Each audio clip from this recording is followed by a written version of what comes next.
नमस्कार, जय हिंद, जय भारत दोस्तों। स्वागत है आप सबका एक बार फिर से आपके अपने चैनल स्काई स्पीक्स पर। तो दोस्तों, जैसा कि आप सभी जानते हैं, 22 अप्रैल को गुरु ग्रह राशि परिवर्तन करके मेष राशि में प्रवेश करेंगे। 22 अप्रैल की सुबह 5:14 पर गुरु ग्रह मेष राशि में प्रवेश कर जाएंगे और आगामी 1 मई 2024 तक गुरु ग्रह मेष राशि में ही गोचर करेंगे। 30 अक्टूबर तक गुरु और राहु का परस्पर युति योग बनेगा।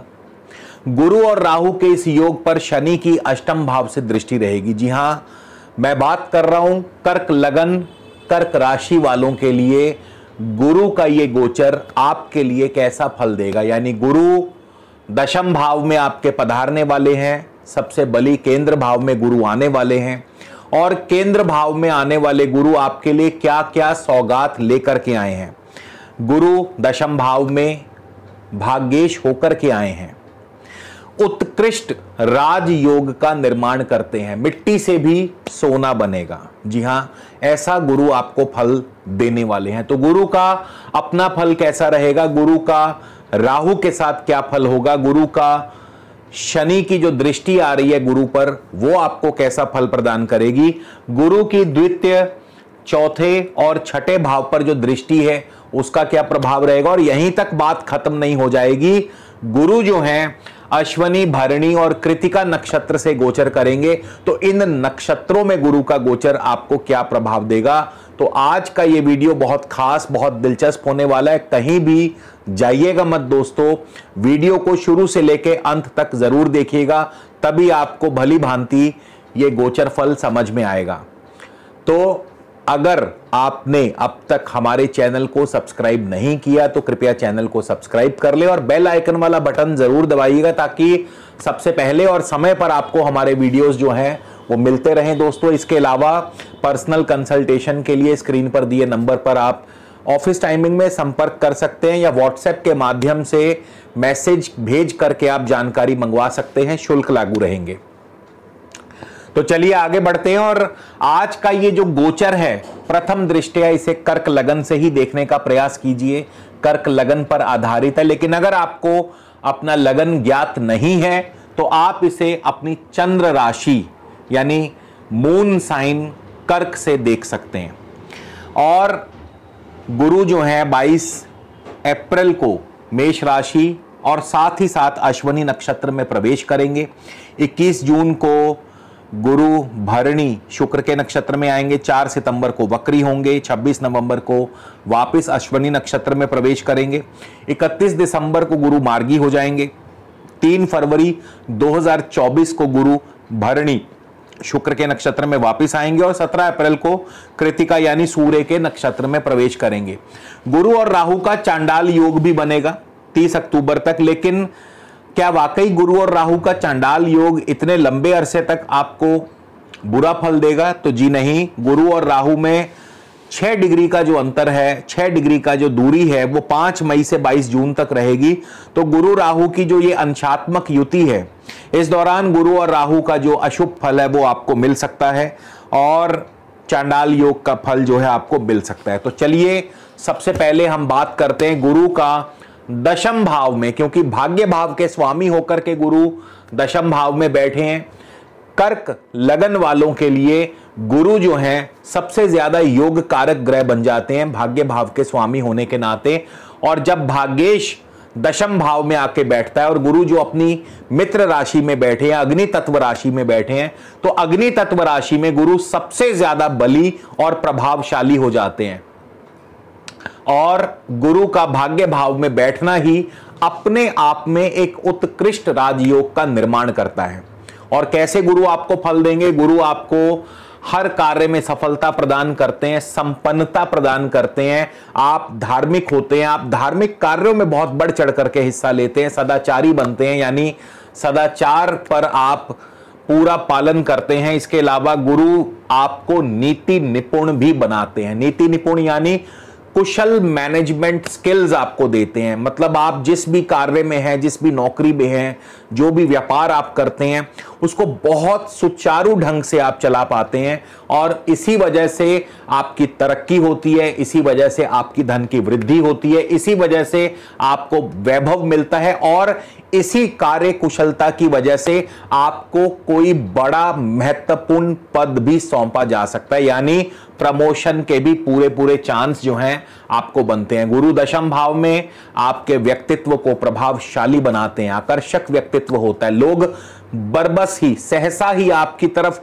खिंचे चले आते हैं, अट्रैक्टिव हो जाते हैं। आपकी वाणी, आपकी तेजस्विता, आपकी ओज, आपका जो ऑरा है वो इतना ज्यादा प्रभावशाली हो जाता है कि लोग आपसे आकर्षित हुए बिना रह ही नहीं सकते, और आप किसी बड़े नगर ग्राम के मुखिया या किसी बड़े नगर ग्राम के नेता भी बन सकते हैं, यानी जनता में भी आपका पूरा दबदबा जो है कायम रहता है। धर्म और सत्यवादिता यानी सत्यवाणी आपका सबसे अहम मुख्य टूल है, आपका सबसे अहम सबसे मुख्य आपका गुण है, और ये गुण आपको सज्जन बनाता है, ये गुण आपको बड़े बड़े नेताओं से, बड़े बड़े अधिकारियों से उनकी कृपा का पात्र भी बनाता है। तो गुरु दशम भाव में बहुत जबरदस्त शुभ फल प्रदान करेंगे। गुरु मेष राशि में है, अग्नि तत्व राशि में है, जबरदस्त बली हो जाते हैं गुरु, यहां पे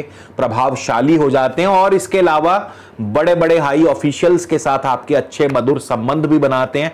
लेकिन यहां पे गुरु पर थोड़ा सा दाग भी है, जैसा मैंने बताया गुरु राहु के साथ है, और वैसे भी गुरु और राहु में 6 डिग्री का अंतराल जो है 5 मई से लेकर 22 जून तक रहेगा, यानी अंशात्मक युति गुरु और राहु की होगी, सबसे एक दूसरे के करीब होंगे।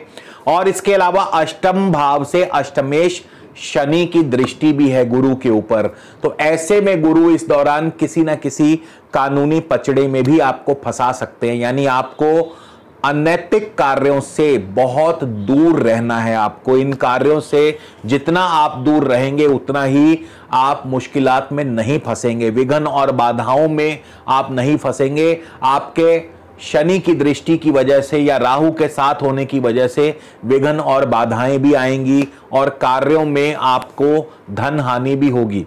और इसके अलावा राहु और शनि की दृष्टि आपको सत्ता का लोभी बना देती है, और इस सत्ता के लोभ की वजह से आप सेल्फ सेंटर्ड हो जाते हैं, आप केवल और केवल अपना सोचते हैं, आपके अंदर की महत्वाकांक्षा बहुत जबरदस्त रूप धारण कर लेती है, और ऐसे में आपको कुछ भी अच्छा या बुरा समझ में नहीं आता है, और आप किसी अनैतिक कार्य को अंजाम दे बैठते हैं, या आप किसी गलत कार्य को अंजाम दे बैठते हैं जिसका खामियाजा भी आपको भुगतना पड़ेगा।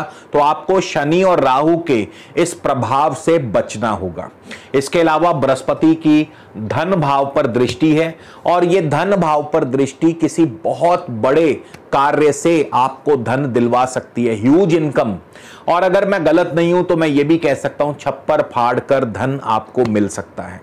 इसके अलावा बृहस्पति की चौथे भाव पर दृष्टि है, और चौथा भाव जो है ये भूमि का है, जमीन का है, भवन का है।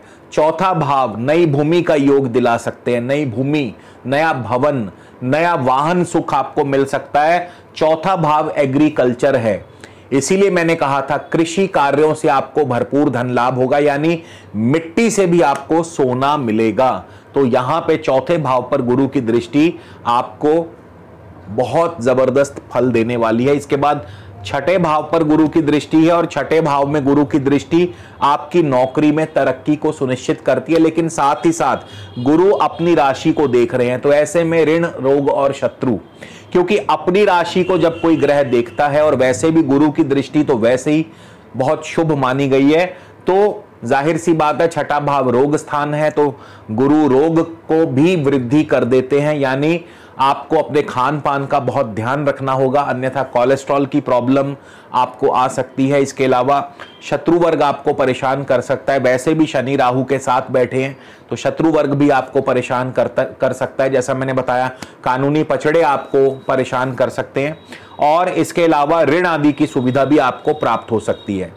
अब हम बात करेंगे गुरु का नक्षत्रों में क्या फल रहेगा। तो गुरु जो हैं 22 अप्रैल को अश्वनी यानी केतु के नक्षत्र में होंगे। केतु आपके चौथे भाव में बैठे हैं, तो चौथे भाव में केतु प्रॉपर्टी मैटर्स में थोड़ा बहुत डिले करवाते हैं और माता की सेहत और स्वास्थ्य पर प्रतिकूल प्रभाव डालते हैं, जिससे मानसिक चिंता बनी रहती है। 21 जून को बृहस्पति चले जाएंगे भरणी यानी शुक्र के नक्षत्र में, और यहां पे जैसे ही शुक्र के नक्षत्र में प्रवेश करेंगे और गुरु की दृष्टि भी रहेगी चौथे भाव पर, तो आपको बहुत ज्यादा शुभ फल यानी हैप्पी फैमिली, परिवार में खुशियों का माहौल बनेगा, लग्जरी चीजों की वृद्धि होगी, क्योंकि गुरु जो हैं धन देते हैं और शुक्र जो हैं लग्जरी को बढ़ा देते हैं, और ये चीजें होंगी। नया घर मिल सकता है, नया वाहन मिल सकता है, और जैसा मैंने बताया कृषि कार्यों में आपको भरपूर लाभ मिलने वाला है, यानी मिट्टी भी आपके लिए सोना उगलने वाली है। और आपकी कोई ना कोई, क्योंकि शुक्र ना केवल चौथे भाव के स्वामी हैं, शुक्र 11वें भाव के भी स्वामी हैं, तो ना केवल चौथे भाव से फायदा होगा, 11वें भाव से भी, यानी आपकी कोई ना कोई विश जो है वो सच हो जाएगी, कोई ना कोई इच्छा जो है आपकी पूर्ण होगी, अ विश कम ट्रू। बहुत सारे दोस्त बनेंगे आपके, और एक्स्ट्रा मैरिटल अफेयर्स से आपको बचना होगा। ये एक चीज पर आपको ध्यान रखना होगा। शेयर मार्केट से आपको अच्छा धन लाभ मिलेगा, और इसके अलावा आर्ट, सिनेमा, कला, कल्चर, एक्टिंग, एंटरटेनमेंट, अम्यूजमेंट, इन क्षेत्रों से भी शुक्र के माध्यम से भरपूर धन लाभ होगा। क्यों? क्योंकि गुरु शुक्र के नक्षत्र में चल रहे हैं। इसके बाद 4 सितंबर को गुरु वक्री हो जाएंगे, चीजों को थोड़ा डिले करेंगे। 26 नवंबर को वापस केतु के नक्षत्र में आएंगे, उस समय केतु चले जाएंगे आपके तृतीय भाव में, तो चेंज ऑफ प्लेस और भाई बंधुओं से किसी बात को लेकर के अनबन करा सकते हैं। 31 दिसंबर को गुरु मार्गी होंगे, फिर 3 फरवरी 2024 को वापस गुरु भरणी यानी शुक्र के ही नक्षत्र में पहुंचेंगे, और वही सब फल देंगे जो ऑलरेडी मैं अभी आपको बता चुका हूं। चौथे भाव से संबंधित और शुक्र से संबंधित वो फल फिर से रिपीट करेंगे। और 17 अप्रैल 2024 को गुरुदेव चले जाएंगे कृतिका नक्षत्र, जो कि सूर्य का नक्षत्र है। अब गुरुदेव जैसे ही कृतिका नक्षत्र सूर्य में जाएंगे, सूर्य आपके धन भाव के स्वामी हैं, तो धन की वृद्धि, खास करके सरकारी कार्यों में सफलता, सरकार के माध्यम से सफलता, सरकार के साथ जो लोग भी जुड़े हैं, किसी भी प्रकार से जुड़े हैं, चाहे वो स्वयं सरकारी जॉब करते हैं या गवर्नमेंट कॉन्ट्रैक्टर हैं, तो उनको बहुत लाभ होगा, और डॉक्टर्स को खासकर बहुत लाभ होगा। इसके अलावा और जो लोग वकील हैं, लॉ से जुड़े हैं, फाइनेंस से जुड़े हैं, एडमिनिस्ट्रेशन से जुड़े हैं, नेता हैं, उनके लिए भी गुरु ग्रह बहुत शुभ फल देने वाले हैं, क्योंकि गुरु इन्हीं व्यक्तियों को या इन्हीं पेशों को, इन्हीं व्यापार, इन्हीं प्रोफेशंस को डिनोट करते हैं, रिप्रेजेंट करते हैं। और इसके अलावा आंखों संबंधी भी कोई ना कोई कष्ट दे सकते हैं जब सूर्य के नक्षत्र में जाएंगे।